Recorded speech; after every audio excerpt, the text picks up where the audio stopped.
Bismillahirrahmanirrahim. Kita lanjutkan ya yang kelima. Yang kelima itu soalnya itu tentang bagaimana jelaskan materi PPT yang Anda buat, judul makalah yang Anda buat, dan jelaskan secara singkat dan padat. Oke, makalah yang saya buat judulnya itu kecerdasan dalam pendidikan agama Islam.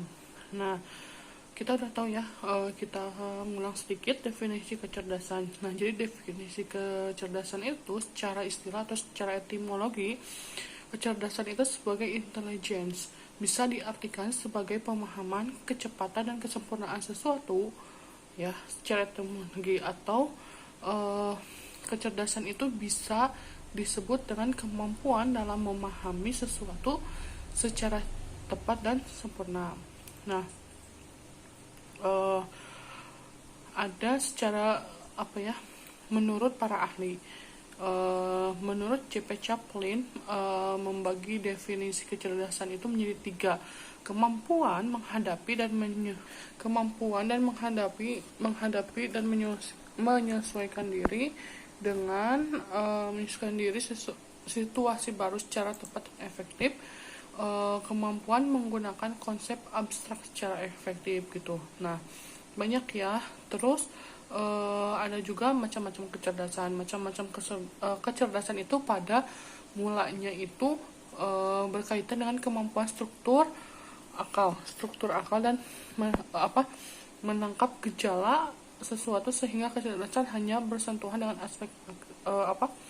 aspek kognitif atau al-maja al-ma'arif. Nah, ya dalam Qur'annya. Nah, kecerdasan intelektual adalah kemampuan seseorang manusia mendaya gunakan akal pikirannya untuk memahami dan mengerti sesuatu. Menurut Ibnu Majah, akal itu terdiri dari 2 jenis. Yang pertama, akal teoritis, yakni akal yang diperoleh berdasarkan pemahaman terhadap konkret dan abstrak. Dan yang kedua itu ada praktis, yakni pemahaman yang diperoleh melalui penyelidikan eksperimen sehingga menemukan ilmu pengetahuan. Nah, menurut tes IQ, intelligence question, nah tingkat kecerdasan itu ada ya, nanti boleh lihat di makalah ada intelligence question atau IQ. Nah, kalau IQ-nya dari 0 sampai 20 itu kan idiot ya, tafsirannya itu, atau bisa diterjemahkannya itu sebagai idiot. Dari 20 sampai 50 itu imbecile. Nah, kalau imbecile, kalau moron kan sudah dijelaskan ya dalam matkul BKI ya, bimbingan konseling, sudah dijelaskan oleh Pak Wildan ya, imbecile. Nah, dari 50 sampai 7 itu moron. Nah, 70 sampai 90 itu normal yang tumpul. Dia normal, tapi pemikirannya itu masih tumpul gitu, masih memerlukan bantuan. Nah, dari 90 sampai 110 itu normal dan rata-rata. Dari 120 itu superior. Dari 120 sampai 40 itu sangat superior. Dari 140 sampai dengan sekian itu berbakat. Nah, kenapa? Jadi dengan kehadiran konsep-konsep baru tentang tentang kecerdasan, maka IQ tidak bermakna lagi IQ gitu, melainkan intelektual. Nah, ada kecerdasan emosi. Kecerdasan emosi itu kemampuan seseorang mengaktifkan nilai-nilai yang paling dalam, mengubah darinya sesuatu yang dipikirkan menjadi sesuatu yang menyentuh rasa. Terus ada juga kecerdasan spiritual. Nah, kecerdasan spiritual ini bukan doktrin dari agama, tapi mengajak manusia itu untuk untuk menjadi orang yang cerdas dalam memilih atau memeluk salah satu agama yang dianggap benar. Nah, kecerdasan spiritual ini merupakan konsep yang berhubungan dengan seseorang, dengan bagaimana sih seseorang itu cerdas dalam mengelola dan mendayagunakan makna-makna, nilai-nilai, serta kualitas-kualitas kehidupan spiritualnya. Nah, kecerdasan spiritual itu dalam kacamata Islam adalah merujuk kepada konsep kehambaan atau bisa disebut dengan tauhid, kepada Tuhan yang menciptakannya, tauhid, mereka yakin terhadap pertolongan Tuhan mereka pada setiap masa. Terus ada kecerdasan majemuk atau multiple intelligence. Nah, pada awal penelitian Howard Gardner hanya menemukan 7 macam kecerdasan. Ada kecerdasan linguistik, kecerdasan logis matematis, terus ada kecerdasan spasial atau visual spatial intelligence, atau kecerdasan musikal atau musical intelligence, ya. Ada kecerdasan antar pribadi, interpersonal intelligence, kecerdasan intrapribadi, intrapersonal intelligence, kecerdasan naturalis intelligence, kecerdasan eksistensial intelligence. Nah, ada kecerdasan dalam Islam. Nah, kata kecerdasan dalam bahasa Arab itu ada akal, ya, akal berarti pikiran. Dalam bahasa Indonesia alat berpikir itu adalah akal itu alat berpikir, daya pikir untuk mengerti pikiran, ingatan gitu. Memahami sesuatu, jalan atau cara melakukan sesuatu. Nah, kata akal itu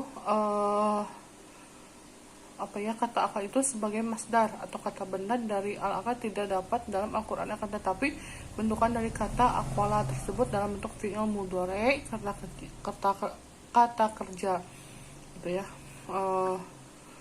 Terus ada kecerdasan dalam perspektif Al-Quran. Kata yang memiliki kecerdasan sebagaimana yang telah dijelaskan tersebut yaitu Fatonah al-azka al-haq wa an-nubul an-najjakiyas. Oke, bismillahirrahmanirrahim. Assalamualaikum warahmatullahi wabarakatuh. Perkenalkan, nama saya Latifah. Saya dari kelas PAI 4C, Fakultas Tarbiyah Keguruan UN Sunan Gunung Jati Bandung. Nah, di sini saya akan mengumpulkan jawaban UAS BPPAI atau belajar pembelajaran pendidikan agama Islam, Fakultas Tarbiyah Keguruan UN Sunan Gunung Jati Bandung. Nah, yang pertama, dalam soal jelaskan urgensi penggunaan metode pembelajaran dalam kegiatan belajar mengajar. Jelaskan salah satu metode pembelajaran yang Anda ketahui, definisinya seperti apa, kelebihan dan kekurangannya seperti apa, serta teknik penggunaannya. Kayak yang pertama, metode itu adalah a way in achieving something. Jadi atau bisa diartikan sebagai cara digunakan untuk mengimplementasi rencana yang sudah disusun dalam bentuk kegiatan nyata dan praktis untuk mencapai tujuan pembelajaran.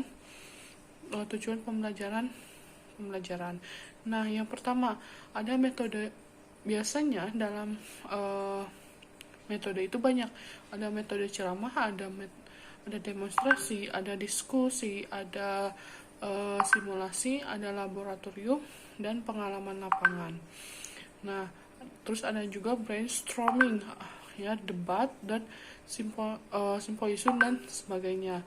Nah, dalam kita hubungkan dengan urgensi. Nah, dalam urgensi, metode pembelajaran merupakan hal yang sangat penting bagi peserta didik. Jadi pendidikan hampir itu sepenuhnya tergantung kepada kepentingan peserta didik. Jadi peran guru itu hanya bertindak sebagai motivator, stimulator atau fasilitator, atau hanya sebagai instruktur saja. Jadi ada upaya guru memilih metode yang tepat dalam guru itu harus bisa memilih metode yang tepat dalam mendidik peserta didiknya. Ia harus mengusahakan agar pembelajarannya itu atau mata pelajaran yang diberikan kepada peserta didik itu mudah diterima gitu, gampang dipahami dan mudah diterima oleh si peserta didiknya atau muridnya. Nah, seorang guru juga dituntut bisa mempelajari semua pembelajaran atau berbagai metode. Jadi si guru ini dituntut juga untuk bisa menguasai berbagai metode yang digunakan dalam mengajarkan suatu mata pelajaran. Seperti metode misalkan bercerita ya, ceramah, mendemonstrasikan, yang tadi mencoba atau memecahkan masalah atau mendiskusikan yang belum diselesaikan dalam pembelajaran, misalkan pembelajaran fikih atau pembelajaran usul fikih. Karena pembelajaran fikih dan usul fikih ini memerlukan pemikiran yang lebih dalam lagi dan logika yang secara logis gitu.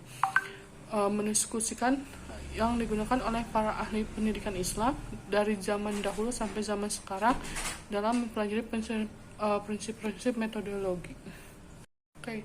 Bismillahirrahmanirrahim. Assalamualaikum warahmatullahi wabarakatuh. Perkenalkan, nama saya Latifah. Saya dari kelas PAI 4C, Fakultas Tarbiyah Keguruan UIN Sunan Gunung Jati Bandung. Nah, di sini saya akan mengumpulkan jawaban UAS BPPAI atau belajar pembelajaran pendidikan agama Islam, Fakultas Tarbiyah Keguruan UIN Sunan Gunung Jati Bandung.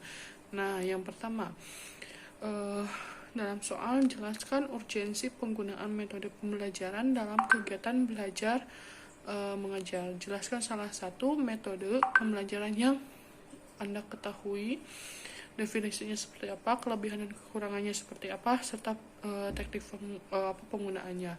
Kayak yang pertama, metode itu adalah a way in achieving something. Jadi atau bisa diartikan sebagai cara digunakan untuk mengimplementasi rencana yang sudah disusun dalam bentuk kegiatan nyata dan praktis untuk mencapai tujuan pembelajaran. Nah, yang pertama, ada metode. Biasanya dalam metode itu banyak. Ada metode ceramah, ada demonstrasi, ada diskusi, ada simulasi, ada laboratorium, dan pengalaman lapangan. Nah, terus ada juga brainstorming, ya, debat, dan simposium dan sebagainya. Nah, dalam kita hubungkan dengan urgensi. Nah, dalam urgensi, metode pembelajaran merupakan hal yang sangat penting bagi peserta didik. Jadi pendidikan hampir itu sepenuhnya tergantung kepada kepentingan peserta didik. Jadi peran guru itu hanya bertindak sebagai motivator, stimulator atau fasilitator, atau hanya sebagai instruktur saja. Jadi ada upaya guru memilih metode yang tepat guru itu harus bisa memilih metode yang tepat dalam mendidik peserta didiknya. Ia harus mengusahakan agar pembelajarannya itu atau mata pelajaran yang diberikan kepada peserta didik itu mudah diterima gitu, gampang dipahami dan mudah diterima oleh si peserta didiknya atau muridnya. Nah, seorang guru juga dituntut bisa mempelajari semua pembelajaran atau berbagai metode. Jadi si guru ini dituntut juga untuk bisa menguasai berbagai metode yang digunakan dalam mengajarkan suatu mata pelajaran. Seperti metode misalkan bercerita ya, ceramah, mendemonstrasikan, yang tadi mencoba atau memecahkan masalah atau mendiskusikan yang belum diselesaikan dalam pembelajaran, misalkan pembelajaran fikih atau pembelajaran usul fikih. Karena pembelajaran fikih dan usul fikih ini memerlukan pemikiran yang lebih dalam lagi dan logika yang secara logis gitu. Mendiskusikan yang digunakan oleh para ahli pendidikan Islam dari zaman dahulu sampai zaman sekarang dalam mempelajari prinsip-prinsip metodologi. Bismillahirrahmanirrahim. Saya melanjutkan tentang metode yang saya ketahui itu tentang metode ceramah. Jadi metode ceramah itu adalah cara penyampaian materi pembelajaran dengan mengutamakan interaksi antara guru dan siswa, di mana di mana seorang guru itu menyampaikan materi pembelajarannya melalui proses penerangan dan penuntutan secara lisan kepada siswanya, atau metodenya itu biasanya metode bercerita. Biasanya si guru yang menyampaikan materi, si peserta didik atau murid yang menonton gitu, atau yang mendengarkan. Kelebihan metode ceramah. Nah, biasanya kelebihan metode ceramah ini dianggap metode klasik. Karena kenapa? Kenyataannya itu masih banyak sekali yang menggunakan metode ceramah ini, karena metode ceramah ini mempunyai beberapa kelebihan. Diantaranya biasanya metode ceramah ini merupakan metode yang murah karena sekaligus mudah dilakukan. Murah dalam arti bahwa proses ceramah ini tidak memerlukan peralatan yang lengkap atau peralatan khusus gitu. Nah, jadi halnya itu tentu berbeda dengan metode yang lain seperti metode proyeksi atau latihan gitu. Karena dikatakan mudah itu karena ceramah itu hanya mengandalkan satu guru. Kalau misalnya proyek dan latihan biasanya mengandalkan beberapa, misalkan guru atau pelatihnya, atau seperti apa biasanya yang menggunakan menggunakan proyek dan latihan itu biasanya menggunakan beberapa guru, jadi banyak gitu ya. Nah, biasanya dikatakan mudah karena ceramah hanya mengandalkan suara guru. Jadi demikian tidak memerlukan persiapan yang rumit. Dengan menggunakan metode ceramah, guru itu dapat memudah menguasai kelas. Jadi bisa mengorganisasikan atau mengelompokkan tempat duduk dan kelas gitu. Dengan demikian bisa memberikan kemudahan bagi guru gitu dalam menyampaikan pesan-pesan kepada si peserta didik gitu. Nah, ceramah juga dapat menyajikan materi pelajaran yang luas dalam waktu yang relatif singkat. Biasanya nih dalam metode ceramah biasanya yang Latifah ketahui misalkan mata pelajaran sejarah kebudayaan Islam. Nah, biasanya dalam sejarah kebudayaan Islam itu panjang banget, perlu penjelasan yang lebih dalam lagi. Nah, biasanya dalam metode ceramah biasanya lebih dipersingkat gitu, biasanya oleh si gurunya dijelaskannya gitu. Nah, maksudnya itu materinya yang banyak dan dapat dirangkum atau dijelaskan pokok-pokoknya saja, jadi inti-intinya saja oleh guru gitu, dengan waktu yang sangat singkat. Nah, ceramah itu bisa memberikan pokok materi yang perlu ditonjolkannya saja. Jadi tidak usah berbelit-belit gitu, harus ke sana, harus kemana, tidak. Nah, biasanya metode ceramah itu, jadi artinya itu guru itu dapat mengatur gitu pokok materi atau inti-intinya materi, yang mana perlu ditekankan, mana yang perlu dimasukkan sesuai dengan kebutuhan dan tujuan ingin dicapai. Nah, biasanya melalui metode ceramah guru itu bisa mengontrol keadaan kelas, karena sepenuhnya kelas itu merupakan tanggung jawab guru yang bisa yang memberikan metode ceramah. Nah, metode ceramah ini digunakan bagi jumlah siswa atau peserta didik yang sangat banyak atau dalam jumlah besar. Nah, biasanya metode ceramah ini tidak memerlukan setting kelas. Tidak perlu harus ada laptop atau proyeksi atau PP, tidak perlu. Nah, cukup di buku saja gitu. Biasanya ceramah itu tidak memerlukan setting kelas yang beragam atau tidak memerlukan persiapan rumit. Biasanya langsung guru menyiapkan buku dan terus menjelaskannya gitu. Asal siswa itu dapat menempati tempat duduk untuk mendengarkan guru, maka ceramah sudah dapat bisa dilakukan. Nah, biasanya metode ceramah ini sangat mudah bagi guru dalam melaksanakannya, karena metode ini tidak memerlukan persiapan yang rumit. Nah, itu kelebihannya. Nah, sekarang ada kelemahan. Nah, kelemahan metode ceramah ini di atas yang tadi Latifah sampaikan, ada kelebihan dari metode ceramah, tetapi bukan berarti metode ini tidak memiliki kelemahan, malah banyak gitu. Nah, biasanya metode ceramah itu kelemahannya itu biasanya materi yang dikuasainya itu sangat terbatas pada materi yang dikuasai guru saja. Nah, kelemahan ini yang paling dominan karena materi yang diberikan guru itu adalah materi yang dikuasainya saja gitu. Sehingga materi pelajaran yang dikuasai siswa pun akan tergantung gitu pada apa yang disampaikan guru. Nah, ceramah ini yang tidak disertai dengan peragaan dapat mengakibatkan terjadi verbalisme atau bisa dikatakan si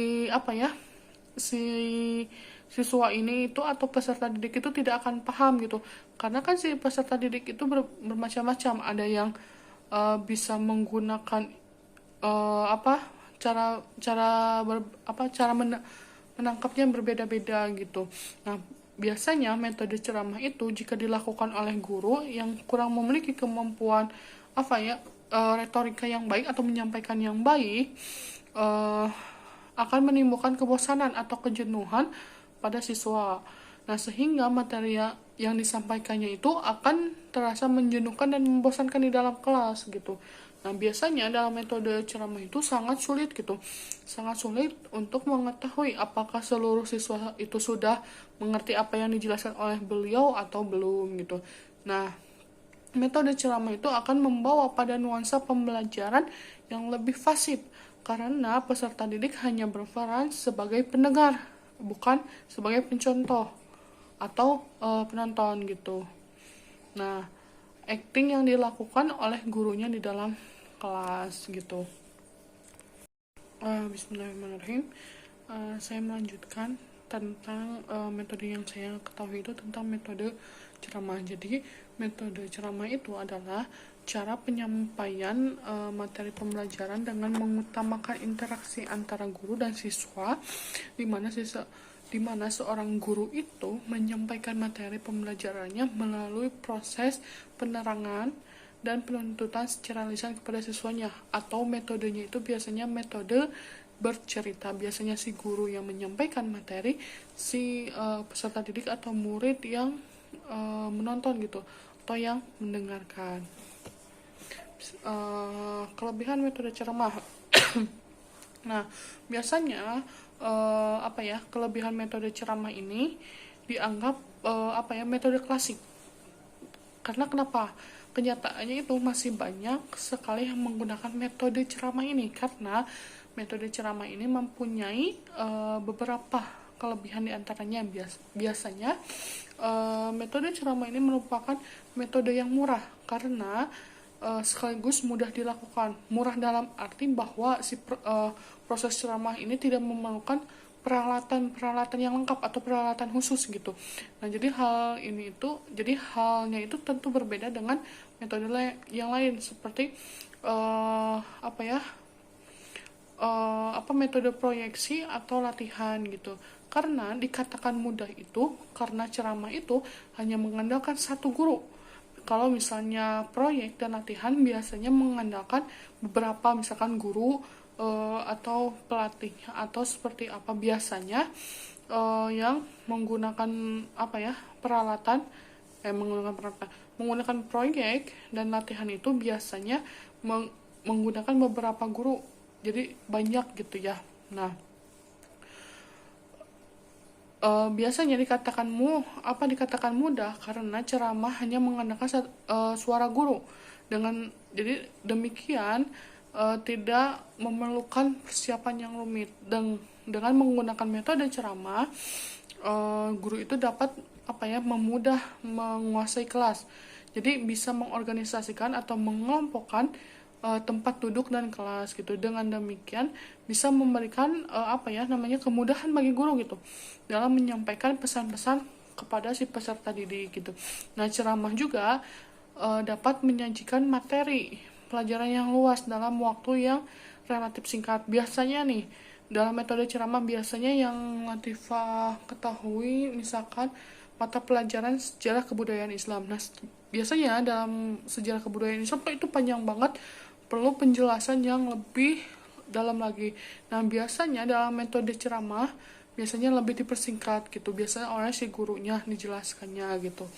Nah, eh, maksudnya itu materinya yang banyak dan dapat dirangkum atau dijelaskan pokok-pokoknya saja, jadi inti-intinya saja oleh guru gitu, dengan waktu yang sangat singkat. Nah, ceramah itu bisa memberikan pokok materi yang perlu ditonjolkannya saja. Jadi tidak usah berbelit-belit gitu, harus ke sana, harus kemana, tidak.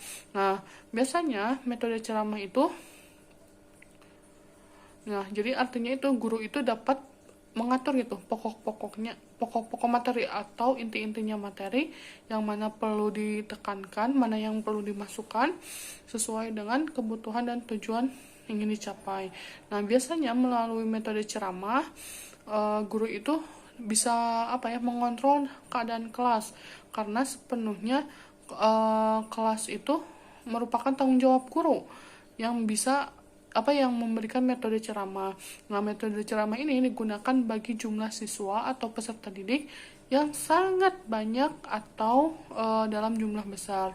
Nah, biasanya metode ceramah ini tidak memerlukan setting kelas. Tidak perlu harus ada laptop atau proyeksi atau PP, tidak perlu. Nah, cukup di buku saja gitu. Biasanya ceramah itu tidak memerlukan setting kelas yang beragam atau tidak memerlukan persiapan rumit. Biasanya langsung guru menyiapkan buku dan terus menjelaskannya gitu. Asal siswa itu dapat menempati tempat duduk untuk mendengarkan guru, maka ceramah sudah dapat bisa dilakukan. Nah, biasanya metode ceramah ini sangat mudah bagi guru dalam melaksanakannya, karena metode ini tidak memerlukan persiapan yang rumit. Nah, itu kelebihannya. Nah, sekarang ada kelemahan. Nah, kelemahan metode ceramah ini di atas yang tadi Latifah sampaikan, ada kelebihan dari metode ceramah, tetapi bukan berarti metode ini tidak memiliki kelemahan, malah banyak gitu. Nah, biasanya metode ceramah itu kelemahannya itu biasanya materi yang dikuasainya itu sangat terbatas pada materi yang dikuasai guru saja. Nah, kelemahan ini yang paling dominan, karena materi yang diberikan guru itu adalah materi yang dikuasainya saja gitu, sehingga materi pelajaran yang dikuasai siswa pun akan tergantung gitu pada apa yang disampaikan guru. Nah, ceramah ini yang tidak disertai dengan peragaan dapat mengakibatkan terjadi verbalisme, atau bisa dikatakan si siswa ini itu atau peserta didik itu tidak akan paham gitu, karena kan si peserta didik itu bermacam-macam. Ada yang bisa menggunakan cara menangkapnya berbeda-beda gitu. Nah, biasanya metode ceramah itu jika dilakukan oleh guru yang kurang memiliki kemampuan retorika yang baik atau menyampaikan yang baik, akan menimbulkan kebosanan atau kejenuhan pada siswa. Nah, sehingga materi yang disampaikannya itu akan terasa menjenuhkan dan membosankan di dalam kelas gitu. Nah, biasanya dalam metode ceramah itu sangat sulit untuk mengetahui apakah seluruh siswa itu sudah mengerti apa yang dijelaskan oleh beliau atau belum gitu. Nah, metode ceramah itu akan membawa pada nuansa pembelajaran yang lebih fasih, karena peserta didik hanya berperan sebagai pendengar, bukan sebagai pencontoh atau penonton gitu. Nah, acting yang dilakukan oleh gurunya di dalam kelas gitu.